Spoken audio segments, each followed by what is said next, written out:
Hello, welcome. How are you? I am Lola. I am the host of our Soul's Journey podcast. This is the first episode I'm ever doing with my face in it. I've done short form content on social media and the internet before. This is the first time I'm doing long form content with my face in it. This is very new, very exciting experience for me. So, welcome in if you're seeing this episode. I'm someone who's been in the spiritual space for about 9 years now, and I'm a tarot reader, I'm an empath, and I'm just someone who loves to blend the physical and the metaphysical together to create more of a soul-led life because there are truly lessons we can learn from both the physical and the metaphysical. The purpose of this show is to help you become comfortable in your spiritual journey, however that may look, however it may be, because realistically, everyone's journey is going to look differently, and say it with me. Everyone's spiritual journey is unique to them. Now that you know my name, go ahead and comment yours. I would love to say hi. I'd love to chat with you in the comments about what you think about the episode, your life, how you found me. The podcast is still growing, so go ahead, like, share, comment, subscribe, follow, share this on anywhere on social media, Instagram, Facebook, TikTok, where else? Snapchat, anywhere else you guys do social media. I'm someone who's kind of chronically offline, except on YouTube. So wherever you share it, share it. And don't forget to send it to your family, your friends, your witchy neighbor, your dog walker, whoever, because spirituality is for everyone. One interest does not define the entirety of spirituality.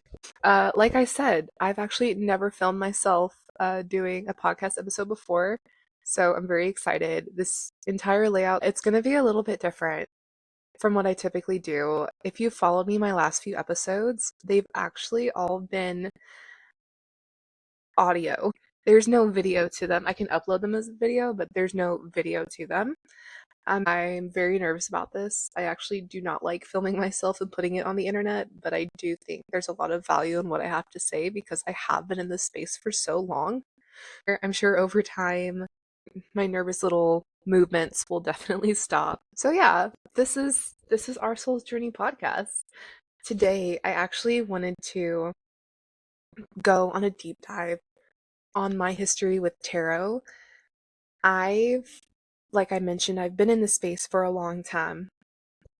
And I've done tarot for a long time, and I've seen the space change from beginning to now, from when I came in to now, and it's been so cool and so great. But I've put out a couple episodes on tarot and divination and what that really looks like, and encouraging people to do so. But there's a lot of people who put their divination down and don't pick it back up. And it's totally okay to do that. But I don't think there's a lot of people who talk about picking it back up and what that experience is like. Everyone's journey, like I mentioned, it's going to be different. But there, I think, is a gap in this community that mentions picking your hobbies back up again. And that's kind of been me. I initially was super, super open with tarot. I loved it. It was my passion. It was one of the first things I ever thought about intuitively, logically, that I was like, yeah, like this is a part of me. This is what I want to do. And I was able to act on it. I never always had that opportunity to act on what I loved, and tarot and divination was one of them. I had a pretty open-minded family when it came to spiritual beliefs, though they did not follow the same beliefs I did. They were open to what I was doing. So it was really cool. Over the years, I let my ego lead, my human ego lead, more than my soul. And in that time, I've gone from practicing often, almost daily, consistently, to dropping it, to neglecting that part of myself, to lying to myself, to having to accept this part of myself for who I am, accepting that I do have spiritual gifts, accepting that I am just someone who's naturally spiritually in tune to the universe, to source, to higher powers. Admitting that you have different gifts like claircognizance, clairaudience, being empathic. it can be a lot, and that's something I really struggled with, and that 100% affected my acting on my divination. It's been back and forth for years. Now I'm never gonna live without it again. Like the moment I stop living without divination or spirituality in my life, I think is gonna be the day I'm no longer on this earth, because I've experienced so much in these last 10 years of my life that I just know. I just know. It's clear cognizance. Let's talk about where my journey with tarot started. I've mentioned it a couple times. Definitely go back and check out some other of my podcast episodes. I think you could probably take something away from them, but I've mentioned my journey being gifted my first tarot deck. I was 15, and was I 15? I was 15 or 16. I can't remember, but I'd already been in the spiritual space for like 6 to 8 months before, and it was like a little manifestation moment. My best friend had gifted me my tarot deck. I still have it. This little baby, my OG first ever tarot deck. Can you tell it's been loved? This is her. I don't use her anymore, actually. I'm missing one of the swords cards. I think it's the Four of Swords I'm missing in here. So I use it for my deity work, and I can put these on my altar for her. I actually kind of asked the universe, I was like, if this is what I'm meant to do, pull up with the tarot deck. And it did, which is crazy. It was really cool. And it was one of the best gifts I've ever gotten. So when I started off in tarot, I was emotionally mature and emotionally aware. I could read a room very well. I could understand complex emotions. I was a parentified child, so I could understand a lot of it, but I was never really taught the tools on how to manage how I felt or going about solving any types of problems. So I could get a lot of emotions put on me and take them in, but I could understand them. I just never necessarily knew how to solve them or cope with them. And that was very clear. I did not have the greatest mental health at this point in my life. I had a semi optimistic outlook on life, but I had 2 separate eating disorders. I was not kind to my vessel. I was not taking care of my mental health. I was not doing what I should to take care of myself. And honestly, most high schoolers aren't. I did go to public high school. Like, I was very regular, smegular human being. And tarot actually helped me to feel like love in my life again. Like true unconditional love. And it wasn't necessarily tarot cards themselves, right? Do I feel a connection to tarot cards now? Yes. Did I back then as well? Also yes, but it was more so a connection to divination. Now, had you asked me this question back when I was 15, I would have said yes 100%. And I do think it's true to an extent that I did feel a connection to tarot, but it was the connection to source, to divination, to my practice that really lit me up, and I was living. I was experiencing love for the first time in a long time. It was unconditional, it was calming, it was an emotion that I didn't often get to feel when I was a teenager or much growing up. And for that, I really enjoyed it. And you would think, because I enjoyed it so much, I mentioned it many times to many people. Absolutely not. I I'm a social butterfly. I am go out on a date, like have fun, have a good time, go to a party, go hang out with my friends, go get coffee. Like I'm a social butterfly. I'm someone who enjoys time with people, and I can be unapologetically myself, not 15-year-old Lola. 15-year-old Lola absolutely did not do this. I was so private with it. Like, I didn't tell a fucking soul. Like, My best friend knew. I literally never read her cards, which is crazy. I didn't read anyone's cards. I actually remember, this is so funny, when I got my first tarot deck, I remember, as I've said, I was super connected, wanted it, felt a connection, felt like it was right intuitively. Literally opened up my deck, I was like, what do I do now? I forgot that I had to learn my tarot cards. And I ended up learning them. Was super private about my practice for a very long time. I want to say about a year and a half is how long I kept it very private. I did readings for myself. I learned how to read. I learned how to do the cards. During this time, I actually connected the most with my psychic gifts and connected with my abilities, my all like the clairs. Like, I can't think of all of them right now. There's clairaudience, claircognizance, clairsentience. There's a couple others in there, but there's some clairs I had going on. My empathic trait, my empathic abilities, if you name it, like there was an ability for it, and there still is. I even ended up getting even more oracle decks and not tarot decks, but I got more oracle decks for Christmas because that's what I asked for. And yeah, like I was living my best life. And so I I think a lot of my story with doing my divination has been learning to release my ego and letting my soul lead. Because once those last 6 months of my senior year came in, that's when I only felt comfortable like telling other people that were close to me that weren't also best friends with my best friend at the time. I was comfortable with telling people who were my friends, even if they weren't friends with that best friend at the time who had gifted me that tarot deck. I was actually comfortable talking to them. I actually started doing tarot readings for others, and I remember being like, wow, I really enjoy doing this. I was accurate. I actually read for one of my friend's sisters who wanted, actually, I'm not going to get into what she wanted, but we wouldn't have known for a long time, but I was 100% on the dot accurate. How dope is that? And I just explored the space more.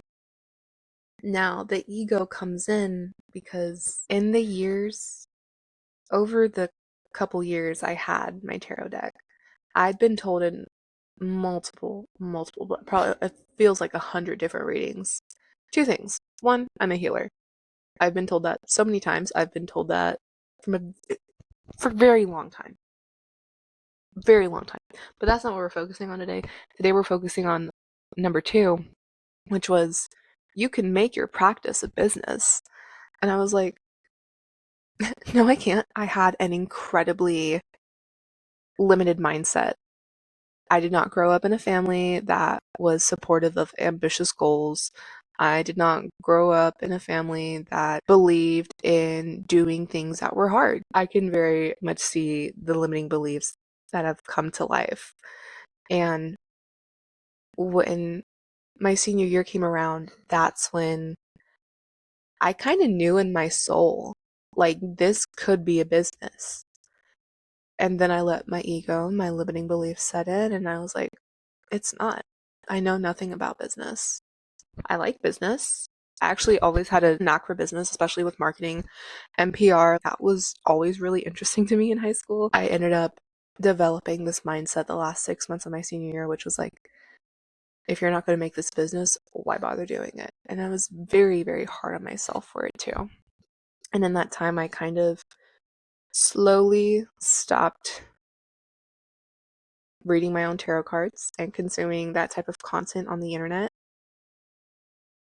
I didn't completely stop watching the content on the internet, but by the time college came around, that was when I was like, I'm not going to read anymore. Like, what's the point? It's just a hobby. There's no opportunity cost there. It's just something I loved. Congratulations, Lola. You had a spiritual phase. Great for you. And I was so mean to myself. And once I got into college, that's when I would tell people, I told people, like, yeah, like I used to read tarot cards. And when I told people that, I finally felt like it was a part of my identity. I never brought my tarot cards to college, right? I end up experiencing the first 5 months. I'm like, okay, I kind of missed it. I was slowly starting to accept that this was not a part of my life and it wasn't supposed to be, but that wasn't true. What was actually happening was I was slowly letting my ego take over because I had no belief in myself and no willingness to let that kind of love in, because that was love. And the funny thing I sometimes think about is I never really ever said goodbye to that version of Lola. It was like she had gone into a room down the hallway, and ever so occasionally I would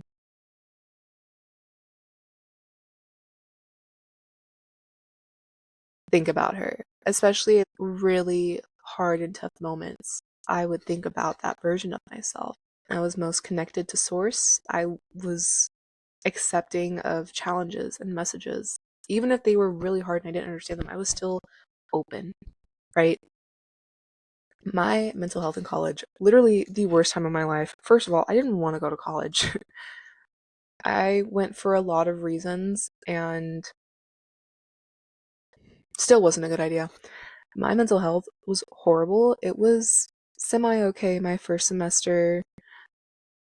I still struggle with my eating disorders in college. I struggled with them from basically when I started puberty, which is like low key TMI, but like 12, 13, that's when it started.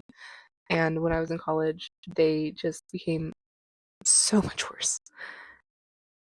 And it's interesting to think about because once I kind of let tarot into my life, there was an ease up on it. Like for those couple years, I mean, it still definitely affected me. They both did, but it was never too much. It never went off the deep end. When I was in college, the first year, that was because I let my ego run the show, and I was like, "You're not doing tarot. Why?" And because I was super hard on myself, I just slowly let pieces of myself like drift away and drift off. And it wasn't my first year of college. I pushed so hard for so many things. Like, I pushed super hard to work all the time. I went to school full time. I worked literally, if I wasn't at school, I was working. It was insane. Insane schedule. Super stressed out, really unhappy with all circumstances of my life.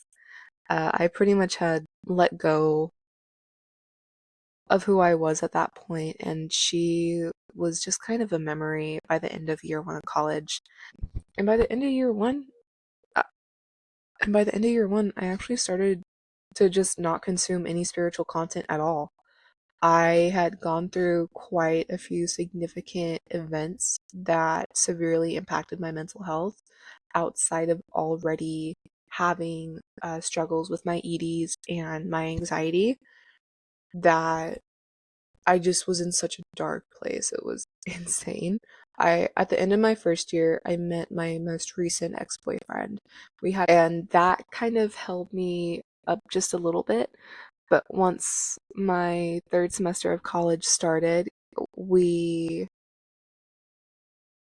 we basically were living together at that point. We I just did not recognize who I was anymore. I didn't know who I was. I didn't know what I liked, what my interests were. I always had a pit in my stomach, so I was like, what am I supposed to do with my life? Like, I felt so worried and so freaked out all the time because I was like, what am I gonna do? I love business. I'm gonna be a real estate agent, and that's what I told myself I was gonna do. And it was great. You have a plan, but where's your passion? I felt so disconnected from living. If it felt like surviving is what it felt like. Even though I was in love, even though I had a boyfriend, even though I ended up changing where I was working, it just There was no balance from myself my second year of college and between logic and emotions. And it's something I really didn't know much about when I was a teenager. Like, I didn't understand the concept as thoroughly as I do now. And I do now because I've worked in different positions from sales and hospitality that I really understand the difference between the two and being able to use them. But in my second year of college, it was like, what's the difference? And you're probably wondering, wait, wouldn't your ex-boyfriend would have seen how miserable you were? Well, here's the funny thing. Ladies and gents, if you're not Gen Z, when was the last time you experienced your what am I going to do with my life crisis? Because that's what I thought was just going on when I was 20, right? Because everyone who's my age has it. We're all going to have it. And you know what? It's okay to have it. But that's what I thought was going on. But it wasn't. I was just neglecting that woo-woo intuitive part of myself so hard. It was awful. And because of that, I was delusional and I was like, nothing's wrong with me. And, my boyfriend was only like 2 years older than me. What's he gonna know? Like, he's sitting right there with me. If I'm telling him I'm fine and I'm fine, then, my body at this point was also so fucking exhausted. I had lived in constant exhaust for so long. Like, even when I think about how my body felt back then now, oh my god, it's like icky. It's gross. It's like, it's the same feeling you get when you see something like, see really gross food on YouTube that's being made. It's the same. I don't like it. I lived in fatigue and exhaust for so long. That was the norm. I think back and I'm just so shocked at how my body was able to handle that. Because on the days when I felt good, I was tired. And when I felt tired, I was borderline. Oh, it was awful. I also had horrible habits, horrible sleeping habits, horrible scrolling habits. In fact, I actually felt like this in high school, right at the end of my freshman year. No, right in the middle of my freshman year, because that was when I had the whole awful breakup experience that led me into this space. And at that point, my body, at like 14, I was just so heavy. Everything felt so heavy again. And it was intense. By the end of my second year in college, that was when I'm still not doing tarot readings. I'm still not even taking in content. About a week before I changed the course of my life, I had a tarot reading pop up on my TikTok, and the reading that stated something along the lines of, we're moving you onto the path you need to be moved onto.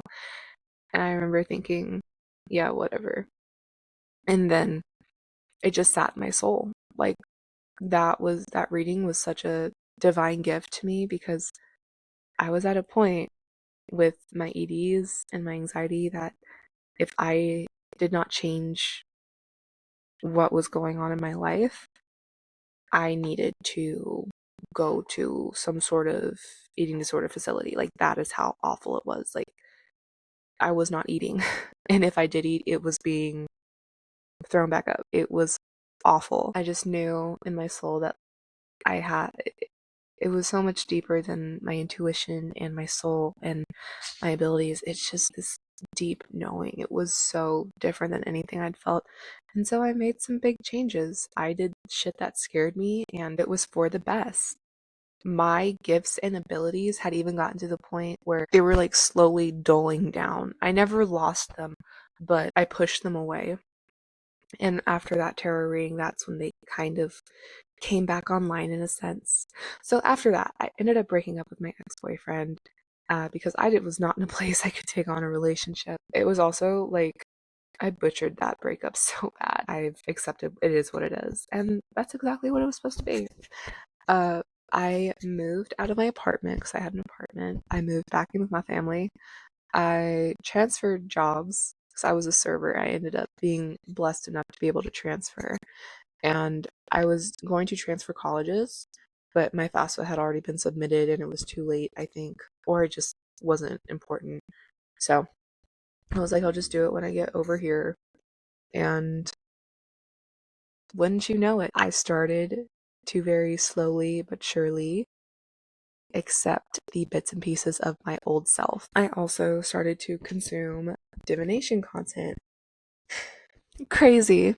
Crazy how that works out. And it's so exciting to look back now because it's like watching the sunrise and seeing how I let love back into my life, even though it wasn't outside of myself, in another person, in a job or position or career. It was literally just me letting love in energetically. And it's so beautiful to think of.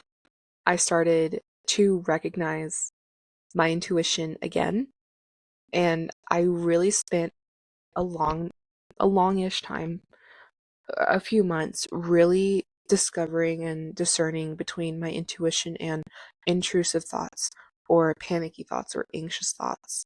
And it took a long time, but I was able to do that. And I was able to do that because I focused on living a more balanced life, which my focus then wasn't necessarily balance. It was just eat one meal a day and be good with that. Like, don't starve yourself. And because I was able to do that, it's been a process, but I now do see the difference between intuition and intrusive thoughts. That was something I really struggled with in my darkest moments. When it came to my gifts and abilities, like I said, they kind of came back online. But now, instead of me pushing them down, I now had to live with them and accept their presence into my life. I still wasn't reading tarot. I didn't even know where my tarot cards were. They were packed away in a box somewhere. I did think about dabbling back in tarot again, but they were just thoughts, and I didn't see it as a priority, as they weren't going to be a business. But, maybe I could let myself have them as a hobby. But let me tell you something. Those thoughts never went away. Like, they were strong. This whole transitional moment in my life was incredible because the universe started to reflect people and lessons outside of myself instead of internally, because I was doing so much work on processing my intuition and intrusive thoughts and anxious thoughts and eating disorder thoughts that we'll call it a download. Any download, the universe, I don't typically use that word, but for the sake of understanding what I'm saying, I'm going to use it. But download, it wasn't getting to me because I was like, nope, I need to focus on this. This is my priority. So this is what we're working on. So the universe started to reflect people outside of myself as kind of lessons in a sense. For example, I met this one person who was incredibly creative, but they were also incredibly successful. And they had built up multiple businesses based off their creativity. And I just sat there like, oh, that's cool. Nice meeting you. And I look back at that, I'm like, and I think about, oh my God, if my ego had just been let down a little more, maybe I would have gotten it. So, it's so funny. And that happened again and again, not with the same kind of person, but with people in general. After that meeting, I ended up changing jobs. I knew in my soul this was one of my first tests or challenges with my intuition, was understanding that this need to change my job and my career, that was so necessary. So I ended up doing that. I went to go work in sales, and all the lessons that I did not learn the 2 years prior that I should have, I kind of learned at this job, right? So think of time management, having a positive mindset, being positive, budgeting. Running a business actually was a very big part of this as well. There was a lot of focus in self-transformation and self-development. So it was so interesting because I took on a lot of the mindset of the people I worked under, which was like how to run a business. This job was literally how to do sales and business 101, which was wow. I learned so much there. And I loved what I learned there. I spent probably 5 or 6 months there. Look, I don't remember exact dates, so I'm estimating the months here. In that time, that's when I learned so much of what I know now and what I'm so grateful to have, which is like time management. I can't do this podcast if I don't manage my time, right? I can't build this business and be a spiritual life coach if I can't manage my time, right? During this job, though, I became so logical.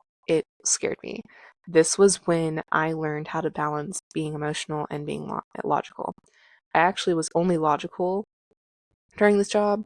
Emotions out the window, bye bye.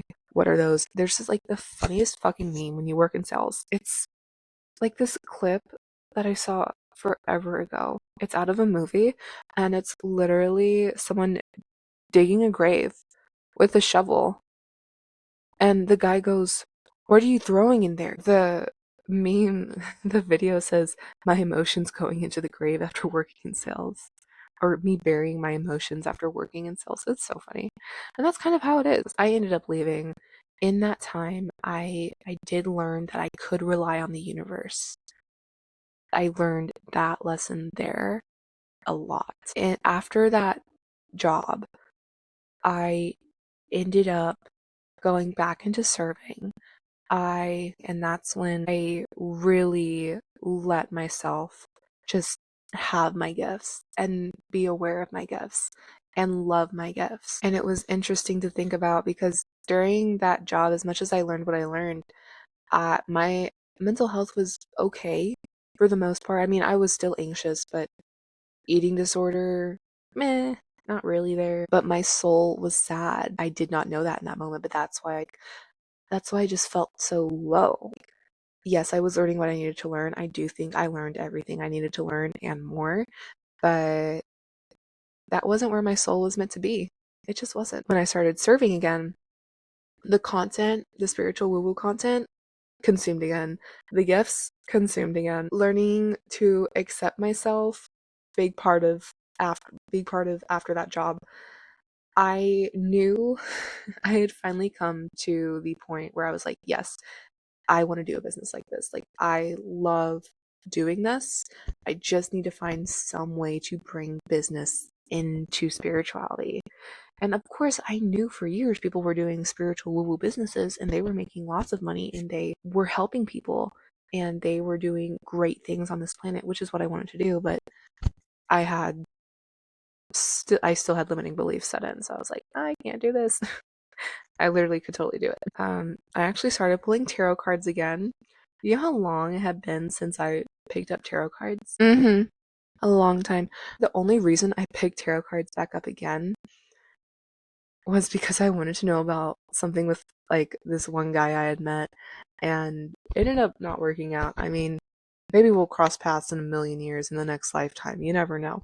But it ended up not working out. But that literally is why I picked up my tarot cards again. And after that, I started pulling other things for myself.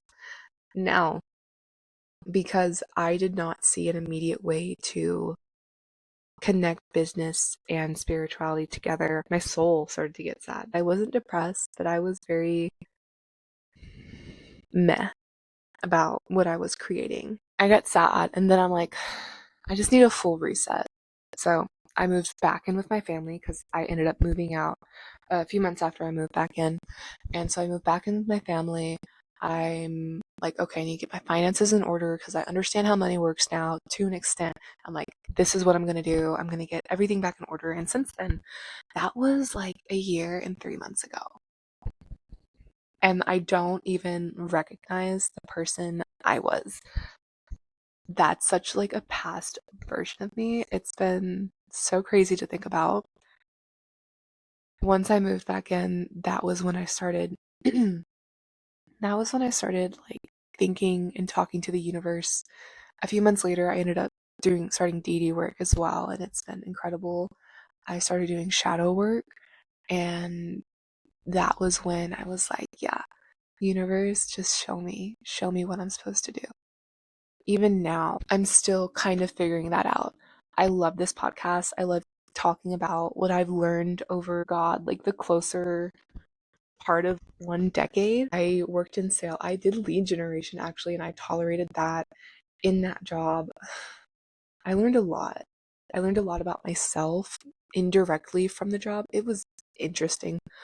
I've gotten so many more tarot decks, so many more oracle decks. I'd say since then, it's been so amazing. Life's been amazing. Picking up my divination again changed a lot internally more than I thought it would. See, there's a lot of people that will put it down, they don't pick it back up, and I picked it back up. And maybe you're not going to have like the same journey as me or the same result as, wanting to do it as a business, but so much of divination has just been learning to accept who I am and accept that I am not like a lot of other people in terms like I do have spiritual gifts. And that space on the internet always made me feel like, yeah, there was someone who could relate to me. After I told the universe, I was like, hey, what do you want me to do? They were like, content, content. So I tried content. I taught how to read tarot on TikTok. And then I was like, this is not really, I don't feel like this is what I'm supposed to do, so I'm not going to do it. And then TikTok was also supposed to be banned, so I was like, I'm not going to get on TikTok anymore. And then TikTok was extended and it wasn't banned. I was like, okay, what do I want to do? I was like, well, I do love tarot reading. It is a good way to learn how to kind of do spiritual woo-woo business. It was something I'd already been told like multiple times, like try it, like just do it. And even the DD work I was doing, she was encouraging, like just try it. Like you should do this. This is something you should do. So I did it, and I also started doing like tarot readings on TikTok and tarot readings on Instagram. And now I do a full long form content podcast. Like, and now I'm going to be a spiritual life coach. I'm literally in the process of creating the program. And I think it's going to be so fucking dope. But yeah, I've done so many things since then. And divination has allowed me to open up the part of my life that I didn't think I would ever really get to. So, yeah, maybe you're not supposed to have a spiritual business. Maybe you're just supposed to be a nurse who does tarot. Or maybe you're supposed to be a receptionist who reads coffee grounds. Like, your career isn't necessarily the point I'm making with you should pick your tarot deck or divination back up. My point is there's a lot that your divination can impact, can there's a lot your divination can unpack for you.